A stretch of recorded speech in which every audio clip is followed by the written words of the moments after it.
পড়ছি বা বিষয় সম্পর্কে জানছি যে পার্টিকেল অ্যাক্সিলারেটরস। পার্টিকেল অ্যাক্সিলারেটরস মানে কি বুঝতে পারছো? যে অ্যাক্সিলারেটরস মানে কোনো বস্তুকে আর কি বস্তুর গতি শক্তিকে বৃদ্ধি করা হবে। বোঝা গেল? তো এখানে কোন ধরনের বস্তুর গতিশক্তি বৃদ্ধি করা হবে? তাহলে এখানে গতিশক্তি বৃদ্ধি করার উপায় হচ্ছে যে তড়িৎ ক্ষেত্রে, ঠিক আছে, বস্তুর গতিশক্তি বৃদ্ধি হয় তড়িৎ ক্ষেত্রে। তাহলে তড়িৎ ক্ষেত্রে কোন ধরনের বস্তুর গতি বৃদ্ধি করা যায়? নিশ্চয়ই আধানযুক্ত কণা। তাহলে এখানে আধানযুক্ত কণার কাইনেটিক এনার্জিকে বৃদ্ধি করা কিসের সাহায্যে? তড়িৎ, ইলেকট্রিক ফিল্ড বলতে পারো, বা তড়িৎ দেবের সাহায্যে বলতে পারো, বা ইলেকট্রিক ফিল্ডই যেহেতু হবে, ঠিক আছে, তড়িৎ ক্ষেত্রে। তাহলে তড়িৎ ক্ষেত্রে কণাটা কি হয়? অ্যাক্সলারেট হয়। তাহলে তড়িৎ ক্ষেত্রে অ্যাক্সলারেট হওয়ার জন্য চার্জ কণাটার কি হবে? গতিশক্তি বৃদ্ধি পাবে। ঠিক আছে, তার মানে এখানে পার্টিকেল অ্যাক্সলারেটরের মেন বিষয়টা কি থাকছে? যে সেখানে তড়িৎ শক্তি অ্যাপ্লাই থাকবেই। ঠিক আছে, এবার এই পার্টিকেল অ্যাক্সলারেটরস বিভিন্ন ধরনের হতে পারে। তার আগে আমরা আসি যে তাহলে পার্টিকেল অ্যাক্সিলারেটরস গুলো কোন কোন কাজে আমাদের, এটা আমরা পড়ছি কেন, কোন কোন কাজে আমাদের লাগবে। ঠিক আছে, আর কোন টপিক্সে আছে বলো তো? কোন টপিক্সে আমরা এটা পড়ছি? যে পদার্থের আহ, আমাদের তড়িৎ চুম্বকত্ব পড়ছি। ঠিক আছে, এখানে আমরা কি করছি? যে তড়িৎ চুম্বকত্ব চ্যাপ্টারে এটা আমরা পড়ছি। পার্টিকেল অ্যাক্সিলারেটরস এর ইউজ কি কি হতে পারে দেখো। নিউক্লিয়ার ফিজিক্সে তো লাগছেই। আর একটা বিষয় হচ্ছে গিয়ে তোমার হাই এনার্জি তৈরি করতে তো লাগছে।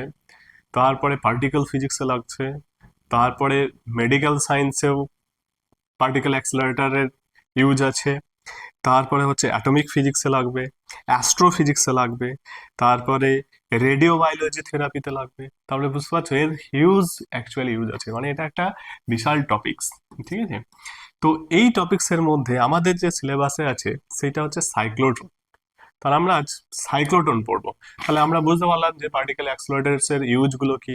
তাহলে এই ইউজ কি করে এর গতিশক্তি বৃদ্ধি করা হচ্ছে কিসের মাধ্যমে? তাহলে তড়িৎ ক্ষেত্রে। তড়িৎ ক্ষেত্রে যেমন ধরো কোনো একটা কণা রয়েছে, ধরো চার্জ কিউ, ঠিক আছে, তা ইলেকট্রিক ফিল্ড ইতে রয়েছে, তাহলে এর উপরে প্রযুক্ত বল কি হবে?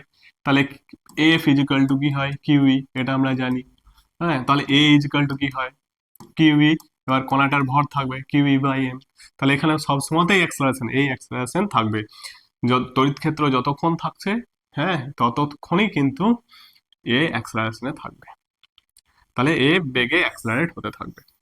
এবার তাহলে এই তড়িৎ ক্ষেত্রের অ্যাপ্লাইটা ঠিক কিভাবে হচ্ছে তার উপরে ডিপেন্ড করছে যে জিনিসগুলো, মানে অ্যাক্সেলারেটরস গুলো কি কি হতে পারে। এক নাম্বার হচ্ছে এগুলো অ্যাকচুয়ালি লিনিয়ার অ্যাক্সেলারেটর রয়েছে।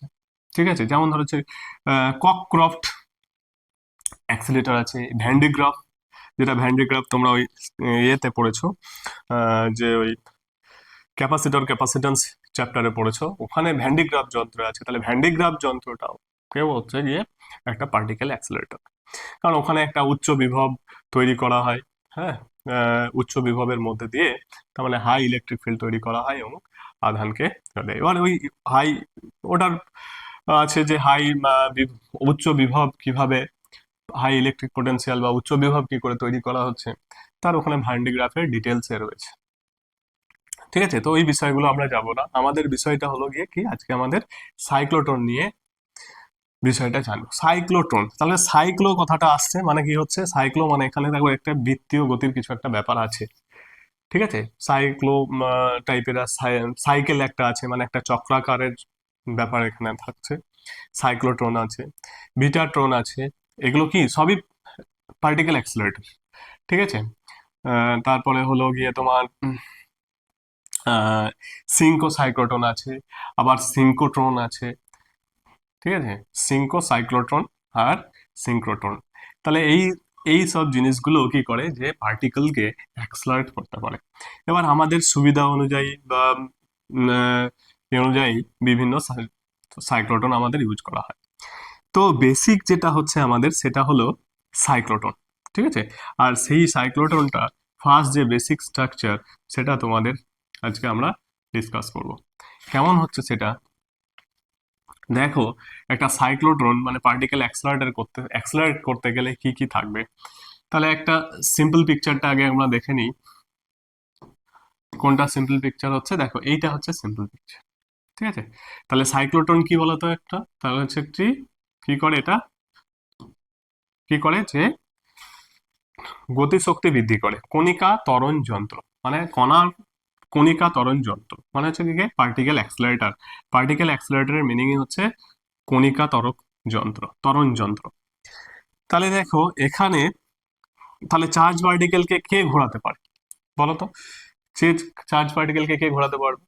চার্জ পার্টিকেলকে ঘোরায় কে? Magnetic field. ম্যাগনেটিক ফিল্ড কি করে, ম্যাগনেটিক ফিল্ড কি চার্জ পার্টিকেলের গতি বৃদ্ধি করতে পারে, গতিশক্তি বাড়াতে পারে? পারে না। কারণ ম্যাগনেটিক ফোর্স যেটা, সেটা ওর বেগের সঙ্গে পারপেন্ডিকুলার থাকে বলে এই ম্যাগনেটিক ফোর্সটা হচ্ছে কার্যহীন বল। তাহলে এই কার্যহীন বল আর কণার গতিশক্তি বৃদ্ধি করতে পারবে না, কি করতে পারে, শুধু এর কাজ হচ্ছে ঘোরানো, বাইরে বেশি না ইয়ে করে, ঠিক আছে, ওকে ঘোরানো। তাহলে সাইক্লোট্রনের যেমন ধরো, সাইক্লোট্রনে এখানে ঘোরাচ্ছে এটাকে, এখানে ঘোরাচ্ছে হলো যে চৌম্বক ক্ষেত্রে। তাহলে চৌম্বক ক্ষেত্রে কিভাবে গতিপথ, এখান থেকে দেখতে পাচ্ছ যে চৌম্বক ক্ষেত্রের গতিপথটা কেমন, চৌম্বক ক্ষেত্রে আধানের গতিপথটা কেমন হচ্ছে, সার্কুলার সার্কুলার হবে। এখানে আধানের গতিপথটা কেমন হবে, সার্কুলার, এরকম ভাবে। স্যার একটা যদি একটা ধরো বি ফিক্স থাকে, ঠিক আছে, আর কণার বেগ যদি ফিক্স থাকে, তাহলে কি হবে, শুধুমাত্র কণাটা সার্কেলেই ঘুরতে থাকবে, এইভাবেই ঘুরতে থাকবে। সেখানে কি করে আমরা পেয়েছিলি যে এই সার্কেলের ব্যাসার্ধ কি পেয়েছিলাম বলো, এম ভি বাই কিউবি, তাই না, এম ভি বাই কিউবি। এটা তোমরা ডিরেকশন করেছো, ঠিক আছে, গতিপথ, চুম্বক ক্ষেত্রে আধানের গতিপথ আলোচনা করার সময় তোমরা এটা জেনেছো যে এর ব্যাসার্ধ যদি আর হয় তাহলে এটা। এখন যদি বেগ বৃদ্ধি পায় তাহলে আর ব্যাসার্ধ বাড়বে, তাই না? বেগ যদি বৃদ্ধি পেতে থাকে তাহলে তোমার ব্যাসার্ধ বাড়তে থাকবে। ব্যাসার্ধ বাড়তে থাকলে এই সার্কেলটার কেমন হবে, যদি এখান থেকে স্টার্ট করে তাহলে দেখো আস্তে আস্তে ব্যাসার্ধ বৃদ্ধি পেয়েছে, তাহলে বেগ কি করে বাড়াবো? তাহলে এখানে তো এর বেগটা কি করে পাবো, এ তো বেগ বাড়ায় না, চৌম্বক ক্ষেত্র তো বেগ বাড়াচ্ছে না, তাহলে কে বেগ বাড়াবে?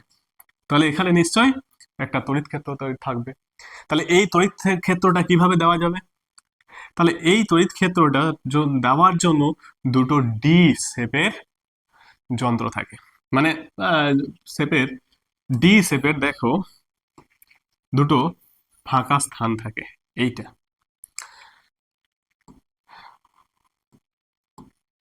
দেখো, এইটা হচ্ছে ডি শেপের সেই বিষয়টা। তাহলে এখানে ডি শেপের মধ্যে তড়িৎ ক্ষেত্র দেওয়া হয়। তাহলে ডি শেপে যদি তড়িৎ ক্ষেত্র দেওয়া হয় তাহলে তো ধরো একটা যদি ফিক্সড ইলেকট্রিক ফিল্ড হয় তাহলে তো একবারই ক্রস করে যাবে, তাই না? একবারই ধরো এখান থেকে তৈরি হলো, এখানে তৈরি হলো, দিয়ে এই প্লেটে আসলেই তো শেষ। তাহলে তো আর, এবার ধরো ওই বেগেই ঘুরবে। তাহলে এখানে কি হবে, এই যদি ধরো ধনাত্মক প্লেট থাকে, এটা যদি ঋণাত্মক থাকে, তাহলে ঋণাত্মকের দিকে দেখলাম যে ধনাত্মক এই আধানই ধরো এখানে রয়েছে, এখান থেকে এখান জন্য একবারই কেবল ধরো কি অ্যাক্সেলারেট হতে পারছে, একবারই বাড়তে পারছে, তারপরে তো আর বাড়বে না, কারণ তাহলে তো আবার বৃদ্ধি পেতে থাকবে। তাহলে এ যখন এখানে ক্রস করবে তখন কি হবে, এ বাধা দেবে, ঠিক আছে, এ বাধা দেবে। এবার ম্যাগনেটিক ফিল্ড বি যদি ঘোরাচ্ছে ধরো, তাহলে এ বাধা দেবে, তাহলে বাধা দিলে এর বেগ কিছুটা কমে যাবে, তাহলে এখানে একটা স্মল সার্কেল হলো, দিয়ে আবার যখন এখানে বেগ বাড়াবে বিগ সার্কেল হলো। তাহলে এই একটা উপবৃত্তাকার টাইপের শেপের জন্য মোটামুটি তৈরি হবে, একদিকে লার্জ সার্কেল থাকবে আর একদিকে এরকম শেপে থাকবে, এইরকম জিনিস সিচুয়েশন হবে। তাহলে তো এখানে পার্টিকেলকে বেশি বাড়ানো যাবে না। তাহলে তার জন্য কি করা উচিত, তার জন্য আমাদের এখানে কি করা আছে, তার জন্য এখানে করা আছে যে এখানে একটা এসি সোর্স ব্যবহার করে দেওয়া আছে। এইখানে একটা, এই দুটো ডি কে এসি সোর্সের সঙ্গে যুক্ত করে দেওয়া আছে, ঠিক আছে। এসি সোর্সে যুক্ত করে দেওয়ার ফলে কি হবে, এখানে দেখো এসি সোর্স যদি যুক্ত করে দেওয়া হয় তাহলে এই দুটোর ইয়ে রয়েছে, এই দুটো আর মধ্যে এখানে একটা অক্সিলেটর দেওয়া আছে। অক্সিলেটর কি দেবে, এখানে অক্সিলেটরটা দেবে যে এসি প্রোভাইড, অক্সিলেটর করবে একটা নির্দিষ্ট কম্পাঙ্কের তড়িৎ প্রবাহ চালু করবে। তাহলে এই অল্টারনেটিং কারেন্ট মানে অল্টারনেটিং ভোল্টেজও বলতে পারো। তার মানে কিছু সময়ের জন্য এই প্লেটটা ধনাত্মক হবে আর সেই সময়ের জন্য এটা ঋণাত্মক থাকবে। আর ঠিক পরবর্তী সময়ে এই এইটা ঋণাত্মক হয়ে যাবে, এটা মাইনাস হয়ে যাবে, আর ওইটা ধনাত্মক থাকবে। এইরকম সিচুয়েশন হবে। ঠিক আছে, তাহলে কি হলো, যখন কণাটা এই গ্যাপ থেকে ধরো ধনাত্মক আছে আর এটা ঋণাত্মক আছে, তাহলে এইটুকু পোর্শনে অ্যাক্সেলারেট হলো। আবার ঠিক যখন এইখানে পৌঁছবে, এইটা ধনাত্মক হয়ে যাবে আর এইটা ঋণাত্মক হয়ে যাবে, তাহলে কি হয়ে গেল, আবার কিন্তু এখানে অ্যাক্সেলারেশন হলো। ঠিক এইভাবে এই প্রান্তে অ্যাক্সেলারেশন হবে, আর এখানে ক্রস করার সময় মানে একটা ডি থেকে আর একটা ডি তে পৌঁছানোর সময় এই যে গ্যাপটা রয়েছে, এই গ্যাপের মধ্যে কণাটার বেগ বৃদ্ধি পাবে। ঠিক আছে, এবার এই যে ভেলোসিটি আস্তে আস্তে বাড়ছে, তার মানে কি হলো, এর বেগ বাড়ছে মানে রেডিয়াসটা বাড়ছে। তাহলে যে যে ধরো ব্যাসার্ধ নিয়ে ও এখানে ঘুরতে শুরু করেছিল, তাহলে এটা এরকম হবে। এটা যে ব্যাসার্ধ নিয়ে এখানে ঘুরতে শুরু করেছিল, ঠিক আছে, সেটা আস্তে আস্তে আস্তে আস্তে এরকম ভাবে বাড়তে থাকবে। বাড়তে বাড়তে এখানে তাহলে কি হলো, তাহলে এখানে কিন্তু বেশি আমরা একটা কণার জন্য একটা এনার্জি ফিক্স থেকে যাবে। সেই এনার্জি দিয়ে এবার সেই এনার্জি থেকে একটা বাড়ানো যাবে না, মানে ফিক্সড এনার্জির অ্যাক্সেলারেটর একটা। ঠিক আছে, তারপরে যখন একটা ডিফ্লেক্টর থাকবে, ঠিক আছে, সেই ডিফ্লেক্টর কি করবে, একে ওই পথ থেকে বাইরে বের করে দেবে, এই সার্কুলার থেকে বাইরে বের করে দেবে। তাহলে এই ডিফ্লেক্টরটা কেমন আছে, তাহলে এবার ডিটা কেমন হয় সেটা আলোচনা করছি। আগে আমরা বিষয়টা আগে পুরোটা একবার জেনে নিই কি কি থাকে। ঠিক আছে, দেখো,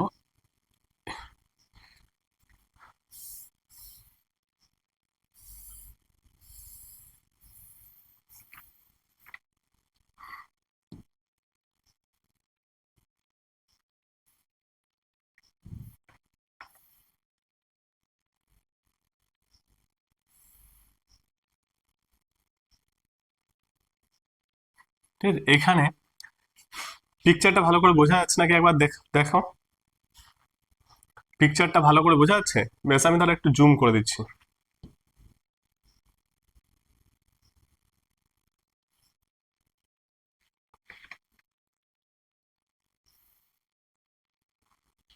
ঠিক আছে, দেখো এখানে কি রয়েছে জিনিসটা, তাহলে এখানে দেখো ম্যাগনেটিক ফিল্ড রয়েছে, কি একটা ম্যাগনেটিক কয়েল।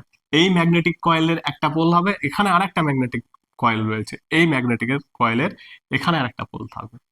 তাহলে ম্যাগনেটিক ফিল্ডটা কেমন রয়েছে দেখো, এই পিকচারটা এখানে দেখতে পারো।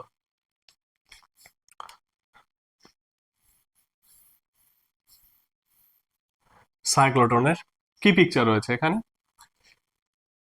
ম্যাগনেটিক ফিল্ড, তার মানে এটা হচ্ছে এন টার্মিনাল, এইটা হচ্ছে এন।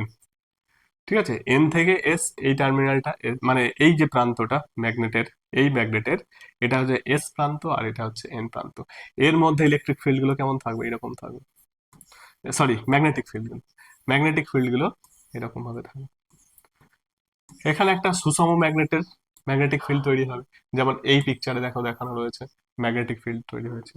তাহলে এই ডিটা কেমন হবে, এই ডিটা হচ্ছে গিয়ে আহ দেখো টু মেটাল হাবস, ঠিক আছে, ইনসুলেটেড, ফর্ম বাই, এদের মধ্যে ইনসুলেটেড মানে দুটো, এই প্রান্তটা ইনসুলেটেড, এই ডিটাকে ইনসুলেটর সঙ্গে মানে ইনসুলেটেড করে রাখা হয়, মানে হচ্ছে বিচ্ছিন্ন করে রাখা হচ্ছে, আর ডিটা একটু কিছুটা গ্যাপ করে রাখা হয়েছে। এখানে বুঝতে পারছো যে ডি দুটোর মধ্যে গ্যাপ রয়েছে, আর ডি গুলো ঠিক কিরকম, একটা চাকতি শেপের। ঠিক আছে, চাকতি শেপের মানে কি, একটা হলো ডিস্ক। ঠিক আছে, হলো ডিস্ক মানে হলো ভিতরটা ফাঁকা, আর এটা হচ্ছে গিয়ে ভিতরটা ফাঁকা, দুটো ডির ভিতরটা ফাঁকা। এখান থেকে বোঝা যাচ্ছে দেখো, দুটো ডির ভিতরটা ফাঁকা। ঠিক আছে, মানে এর মধ্যে কণাগুলো কি হবে, কণাগুলো ঘুরবে, এই এখান থেকে এইদিকে আসবে, এইভাবে ঘুরবে।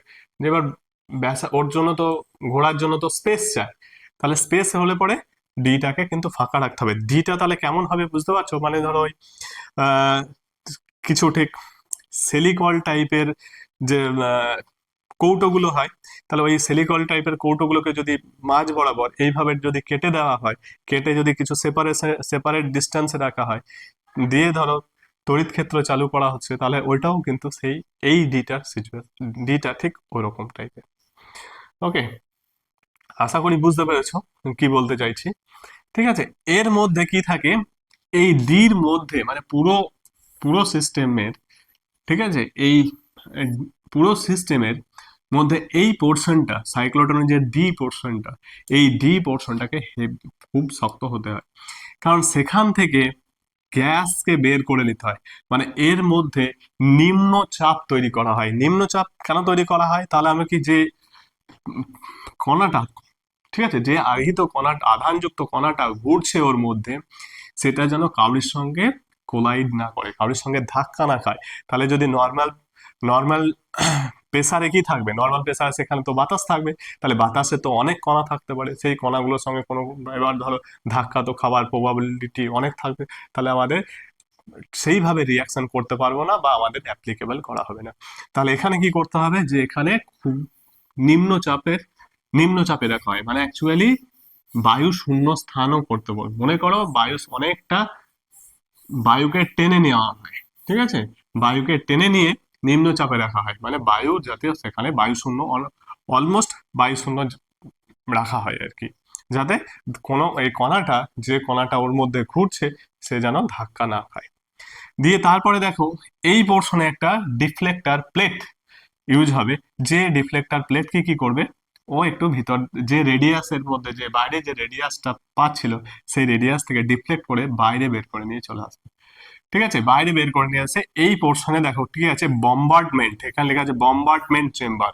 মানে বম্বার্ডমেন্ট মানে যেখানে কোলাইড করবে, যেখানে আমাদের অ্যাকচুয়াল টার্গেট প্লেসড হেয়ার, মানে বম্বার্ড কোথায় হবে, যে টার্গেটে এই কণাটা, আহিত কণাটা সেই উপযুক্ত এই এখানে রিয়াকশন করার জন্য, বা এখানে যে কোনো রিয়াকশন বলো, নিউক্লিয়ার রিয়াকশন জেনারেলি করার জন্য যে উপযুক্ত এনার্জি নিয়ে আসতে পারে, দিয়ে এখানে এখানে হিট করতে পারে, সেই অনুসারে এটাকে ইউজ করা হয়, এর জন্য পার্টিকেল অ্যাক্সেলারেটর ইউজ।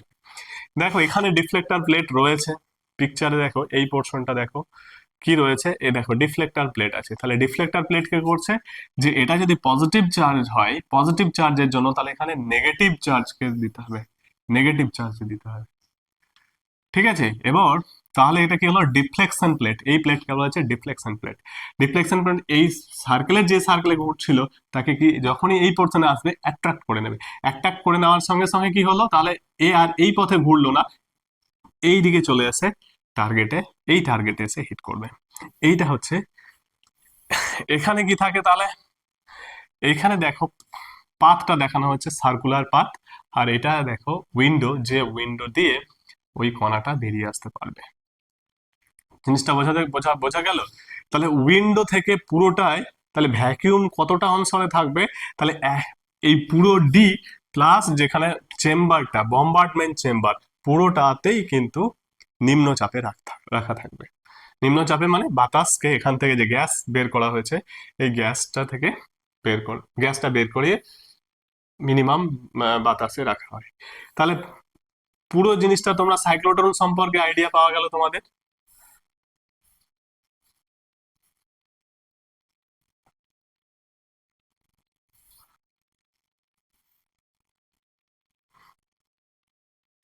তাহলে বিষয় কি কি রয়েছে, তাহলে দেখো এখানে বলেছিলাম যে সিম্পল পিকচারটার মধ্যে, তাহলে এটা ডি, ডি এর ভিতরে কণাটা কি হচ্ছে, ঘুরছে, এখানে অক্সিলেটর, অক্সিলেটরের কাজ কি, যে বললাম যে এই দুটোকে, হ্যাঁ, পর্যায়ক্রমে ধনাত্মক ও ঋণাত্মক বিভব দেবে, এই ডি তো একটাতে ধনাত্মক রাখবে, তো ঋণাত্মক হবে অপরটা, আবার এই ঋণাত্মক হলে দ্বিতীয়টা ধনাত্মক হবে, ঠিক এইভাবে এই পর্যায়ে চলতে থাকবে, ঠিক আছে। ওকে, তো আমরা সাইক্লোট্রন সম্পর্কে জানতে পারলাম। এবার ক্যালকুলেশন এর কার্যনীতি পরের ভিডিওতে আলোচনা করব।